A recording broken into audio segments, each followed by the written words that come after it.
Отбасы бақытының сыры. Үйдегі тыныштықтың, түсіністіктің ең негізгі қағидаларының бірі сырттағы адамдармен қалай сыпайы және жақсы мәміледе болсақ, дәл сондай мәміленің жанұя ішінде де болуы. Сыйластық болған үйде бақ-береке де болады.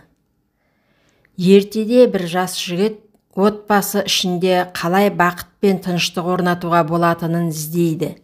Адамдар оған: пәлен ауылда бір шал мен кемпір бар, білсе солар біледі бақытты тұрмыстың сырын, өйткені олардың ұрысқанын, бір-біріне дауыс көтергенін әлі ешкім көрген емес, дейді. Жас жігіт әлгі айтылған үйге барып, амандасып, хал жағдай сұрасқаннан кейін үй иесіне келген себебін айтады. Қарт кісі дастархан басына қонақты жайғастырып отырғызады. Кемпірі дастарханға бір қауын әкеледі. Қарт кісі қауынға бір қарайды да кемпіріне: «Ханым, бұл қауын онша піспегенге ұқсайды. Ауыстырып әкелесің бе?» дейді. Әйелі жарайды деп қауынды кері әкетіп, тағы бір қауын әкеледі. Күйеуі: «Бұл да болмады, тағы басқасын көрші» дейді. Әйелі жарайды деп тағы да алып кетеді.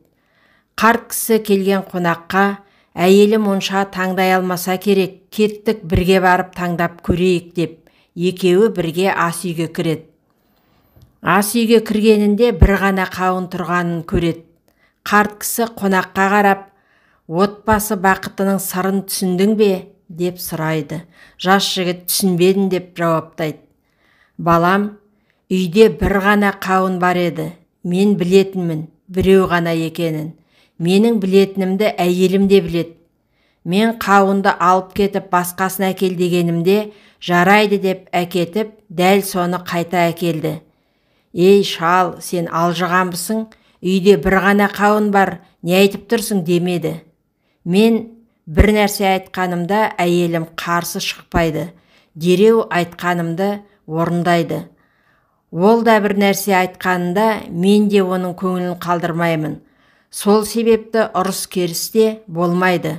Отбасы бақытының сыры деген міне осы, дейді.